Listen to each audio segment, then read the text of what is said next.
Creative Magic Club.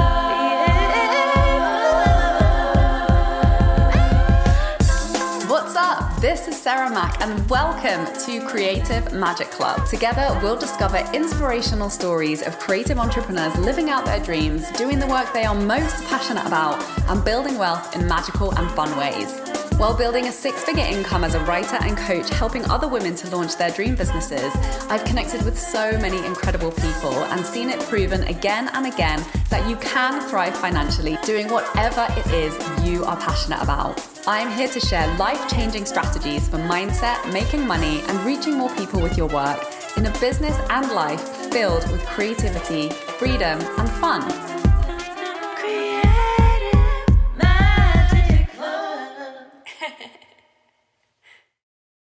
Hi, Sarah Mack here from withsarahmack.com. And in today's episode, we're going to get deep and personal, and I'm going to give you a behind the scenes peek of some of the challenges that I've been through in my relationship over the past few years, behind the scenes of my business, and to really show you how much of a shit show my life has been behind the scenes for the past several years.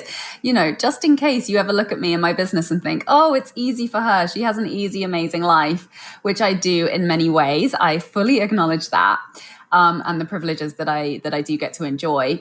But it's definitely not been a walk in the park. And there has been a ton of growth and many lessons along the way. And I love talking about money and business.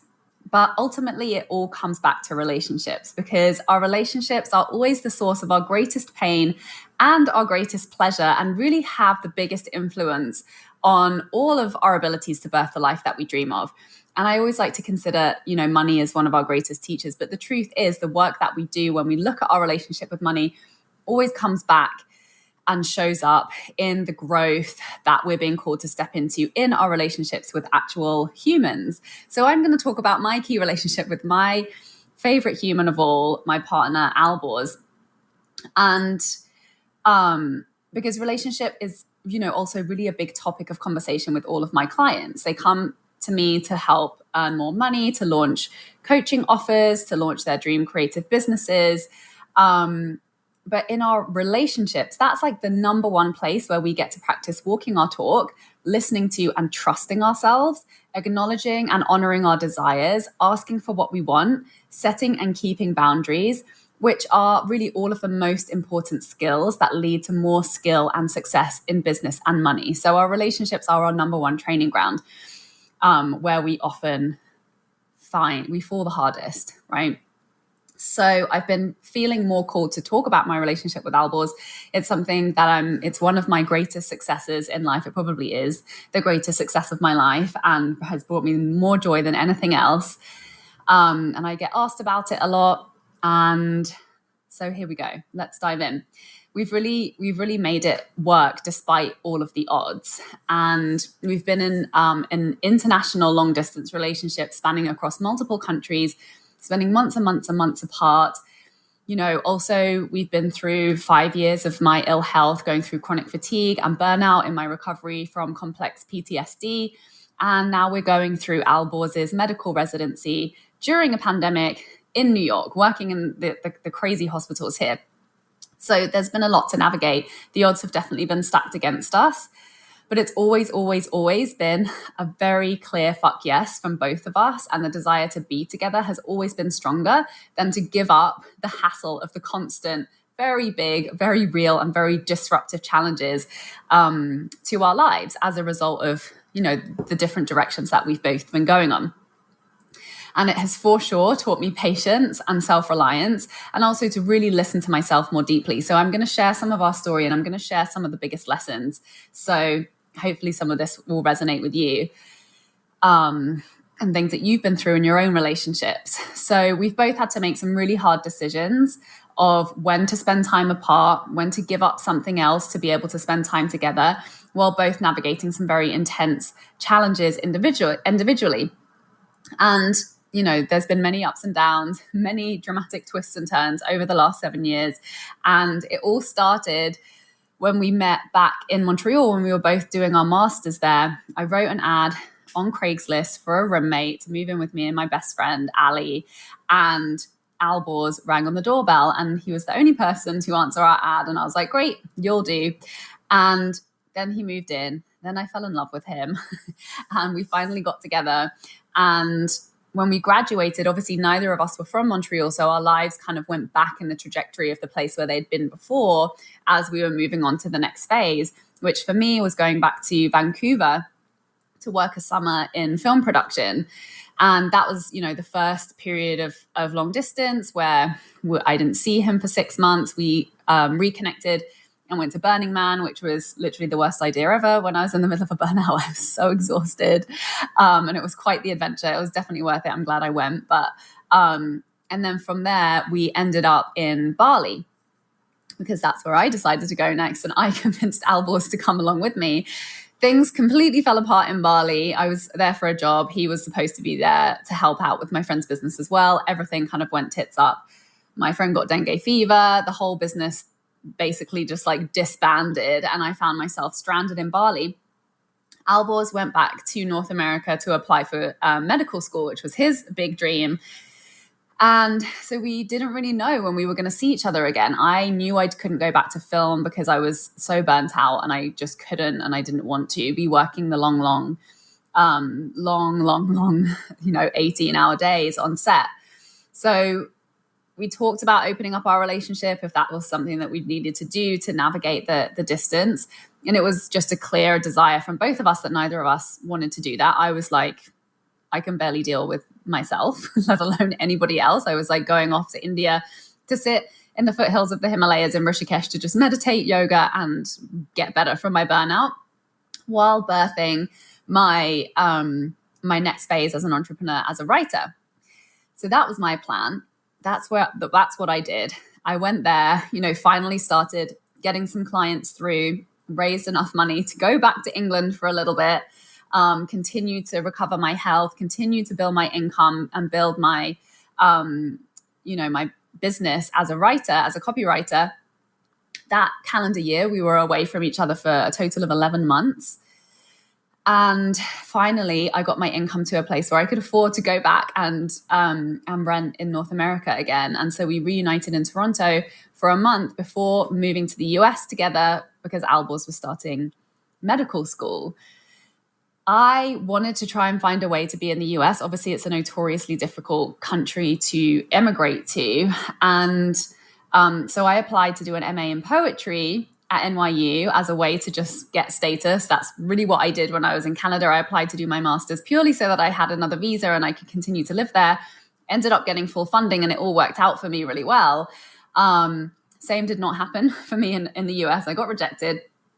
And I tried to live in Manhattan for a bit with a girl I met in India. That all fell apart pretty quickly. I think we were both going through still massive burnout, depression, struggle. I was a struggling writer in the early stages of my career. So my life in Manhattan was not at all glamorous. And so I moved to Brooklyn, gave that a shot. And then I just found that I was traveling upstate because Alborz was at school upstate to be with him at the weekends. And I was like, what am I doing? What am I doing here? Like none of my housemates were ever home. I was really lonely.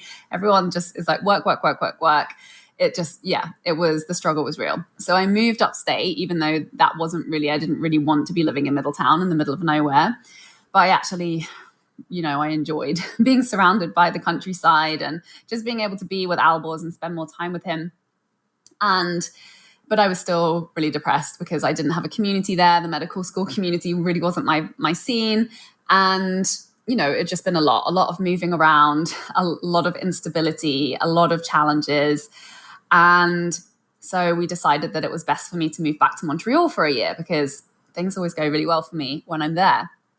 So I did that. I was also in the process. My postgraduate work permit was about to run out. I had 1 year left on that. So I was studying French. I'd failed the French test twice, which I needed to apply for residency so I could continue to stay, have status in Canada, which is, the country that I now considered my home after being there for so many years and my favorite country of all to spend time in. And I finally found an intensive course to get my certification, passed it, submitted my application for my residency. Success. obviously there was like a year or so before that was going to be processed. So in the meantime, I applied for a new work permit. I went on vacation to visit Albors in New York, who would now move to Beacon in the Hudson Valley. When I was there on vacation, I found out my work permit application got rejected. So I just figured I couldn't go back to Canada. I really didn't have another home. So I decided to stay in New York with Albors. He was now in his, fourth year of medical school. And my friend Monique packed up all of my stuff from my apartment and drove it across the border from me. I had a phone call from the guy on the border being like, this looks like you're moving to America. And, he literally said to me, if you were Mexican, we wouldn't let you in, but because you're British, we don't have much trouble with you. So white privilege for you. Lucky. I was lucky. And privileged, systematically privileged. And I don't know if they could have come and kicked me out, maybe.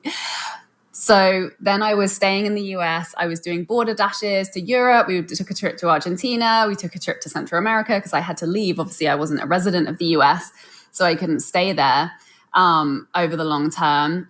And all the meanwhile, I was still, building my business as a writer, building my income up from a very, very, very small income, starting at $5 gigs and, doing my money mindset work, putting my prices up, shifting my packaging and my marketing and starting to attract the types of clients that, I really wanted to be focused on and specializing and getting really good at. And I still had my lingering health issues that I was working through and really, bringing my health back. Ended up traveling through 15 countries within a period of 5 years during this time. And by this point, I was like, I need a flipping green card if you're going to live here. So we decided to get married and start the application process for a green card, which is now entering its 4th year of processing, thanks to the many blessings of the pandemic. Hopefully we're near the end. And so this period has involved a lot of uncertainty, a lot of instability, a lot of frustration, anxiety, a lot of time apart.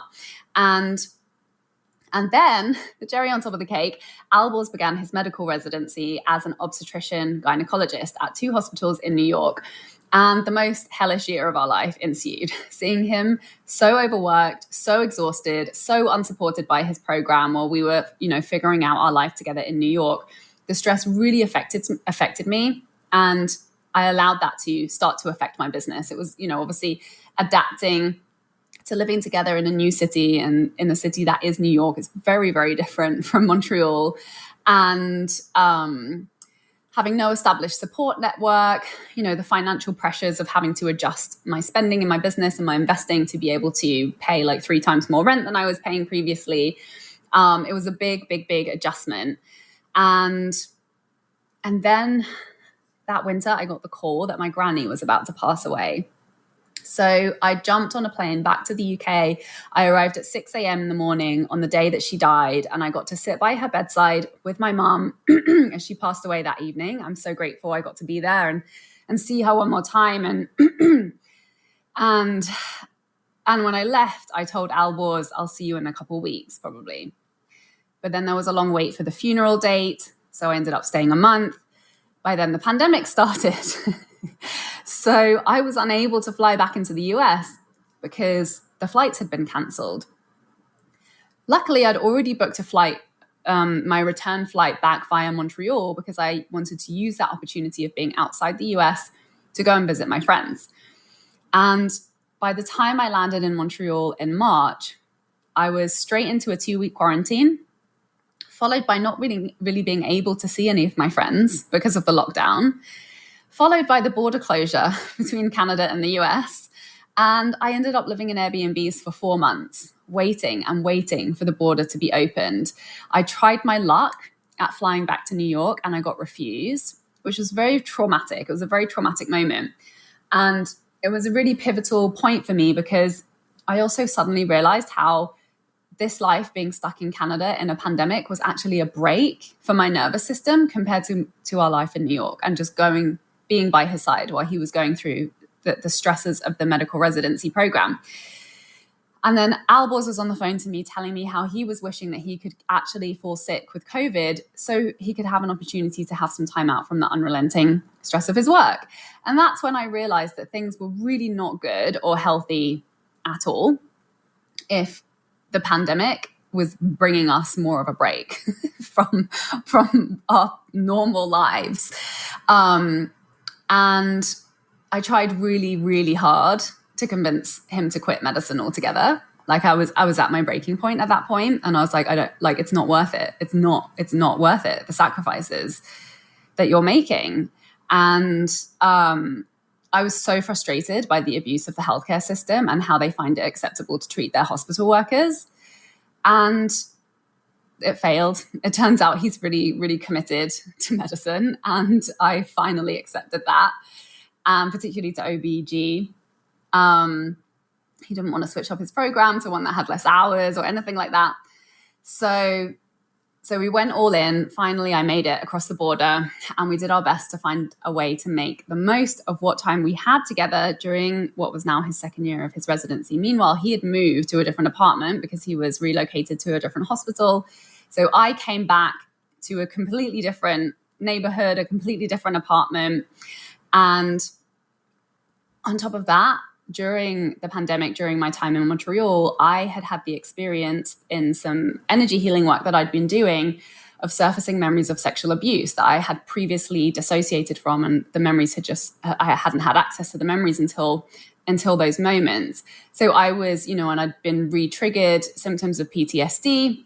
That was a very intense process. And so I was still continuing to heal, obviously, the symptoms and dealing with the ripple effects of that knowledge in my life and my personal relationships. And what I now understand had been complex PTSD, which I'd been suffering from throughout my burnout, which previously I hadn't known that that's what was going on.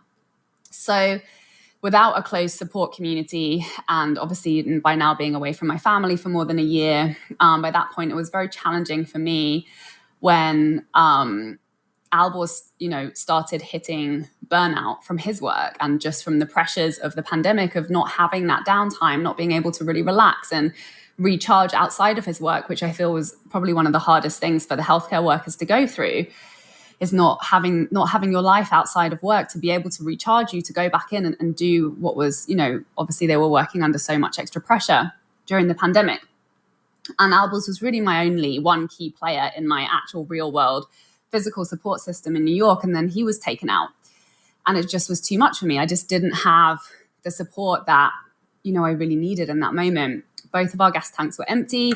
There was really nobody around to help us refuel. We found it very challenging to, get together with people during the pandemic. Obviously, people are very reluctant, and with transit and everything being a risky place to be, just getting together with people was impossible.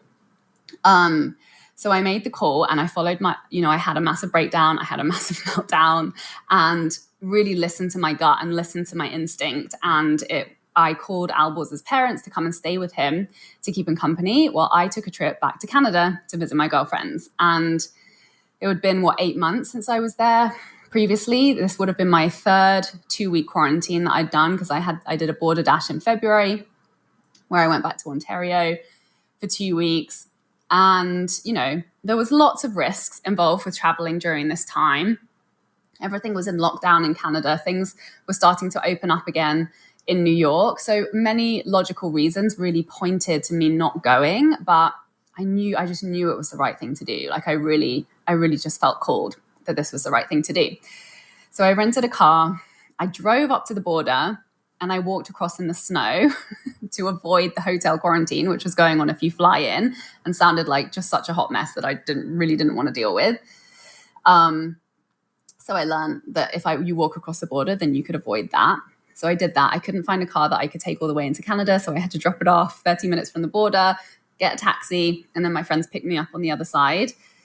And it was spring, but for some reason it was just one of those days where it snowed. I was like, of course. I was standing there in line behind all the cars, being covered in snow, and I immediately felt just like the loving, mothering arms of Canada, and standing in the line. People were just like waving me ahead of them. One guy got out of his car and like gave me a pair of gloves, and everybody was just, being really Canadian and like super amazing.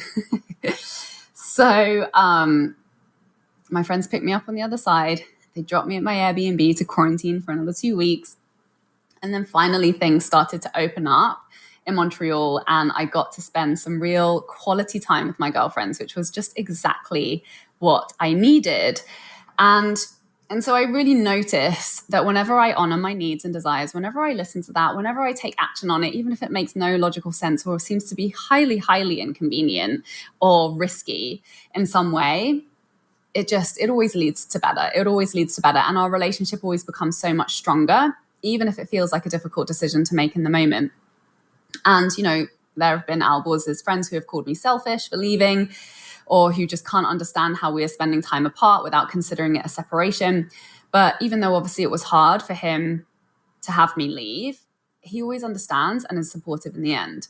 And, it's really not been easy going through a drawn out immigration process and basically building an entire life in a community in a new city, especially in New York, where people are super busy and often overworked, and especially in pandemic, where just gathering was, a whole other level of challenge, because not everybody has a car.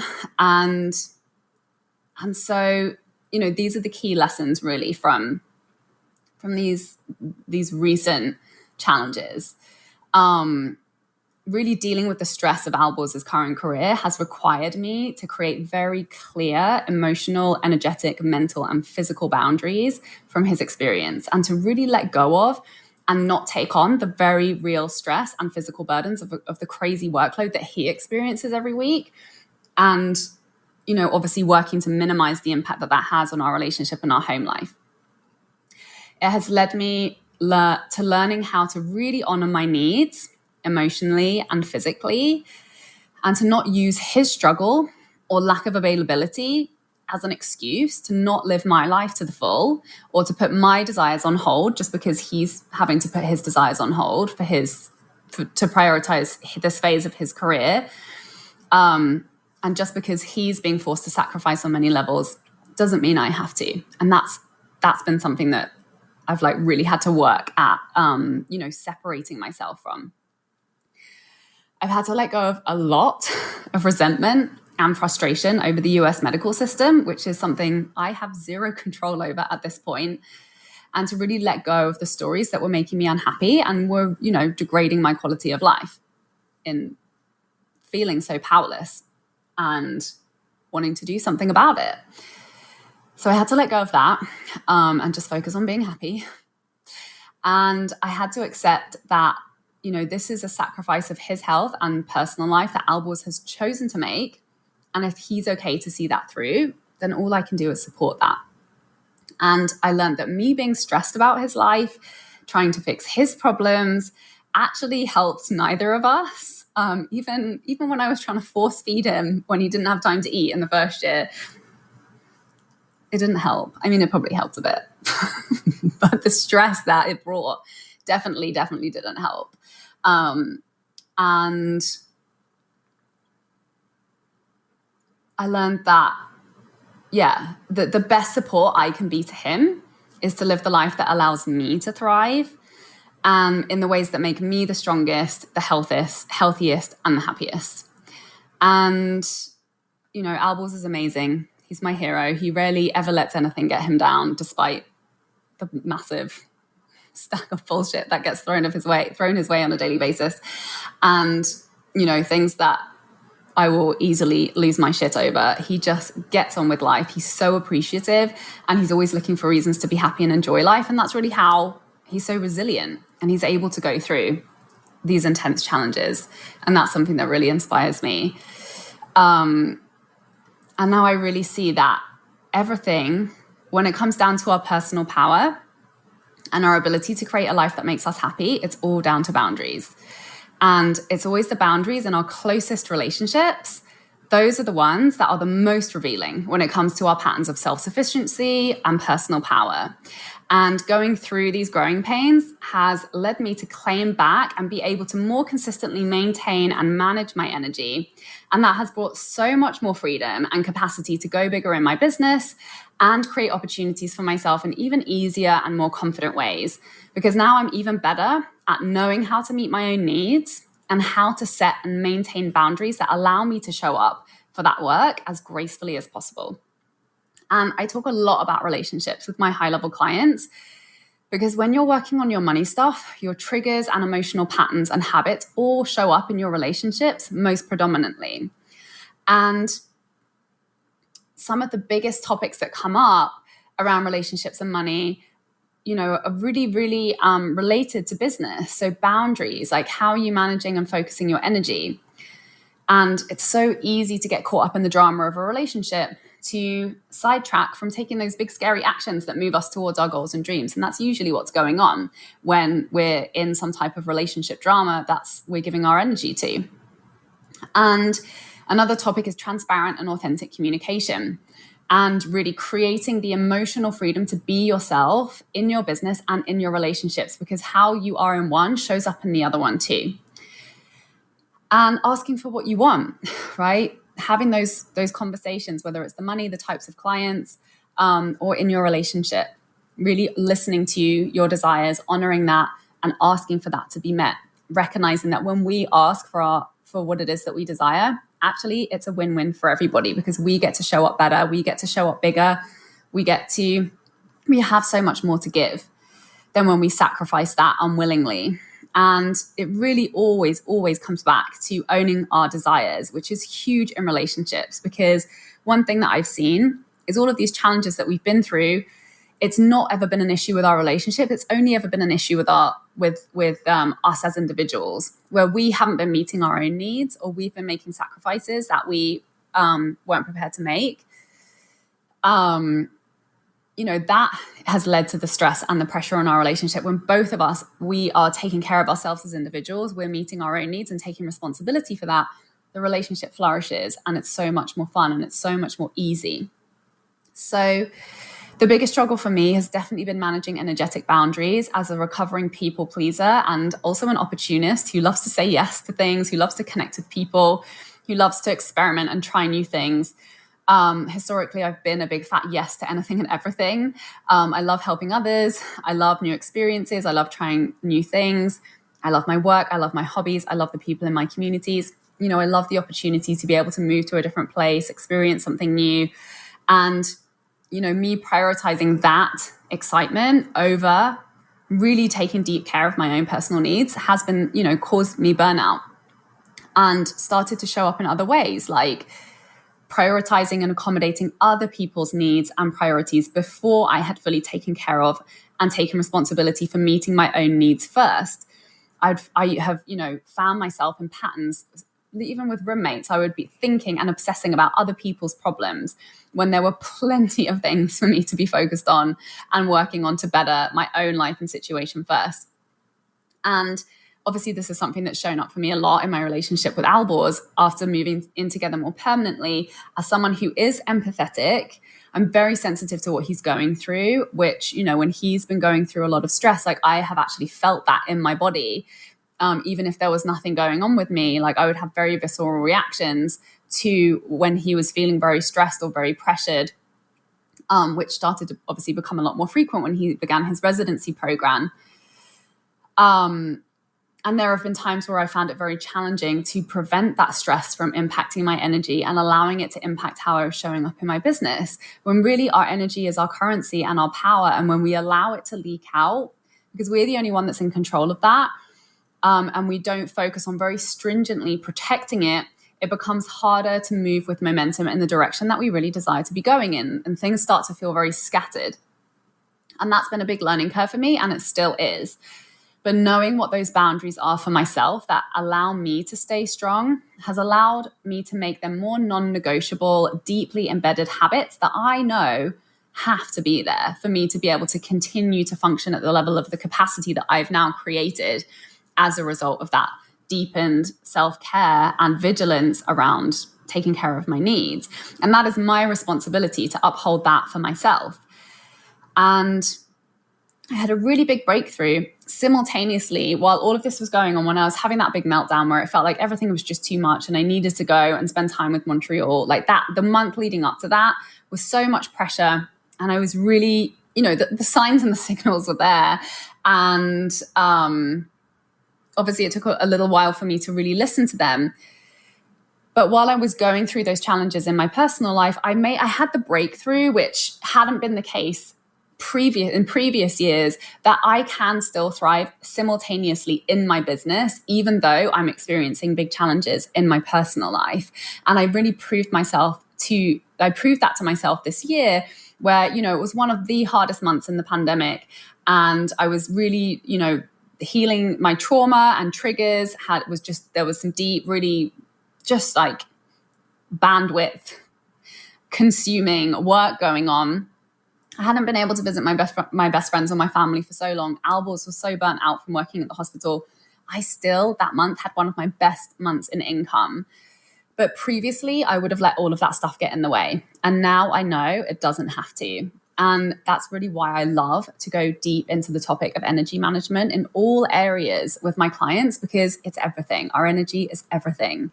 And relationships is, there are so many lessons to be learned when we lean into that discomfort and we allow ourselves to look at it and we take 100% responsibility for how we're feeling in that relationship, and we make the changes to support ourselves, whether they're a mindset shift and a focus shift on the story that we're telling, whether they're very real boundaries that we set, physically, in order to be able to set better boundaries emotionally now.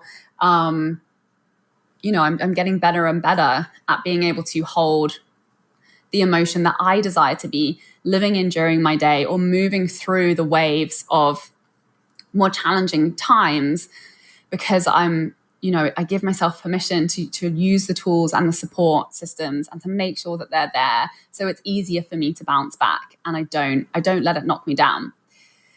So I hope that you have found some nuggets of wisdom and things that have inspired you to go deeper and look at whatever is going on in your own personal boundaries and relationships, to take better care of yourself and to take more responsibility for feeling good, no matter the shit show that's going on around you or the challenges that life brings your way.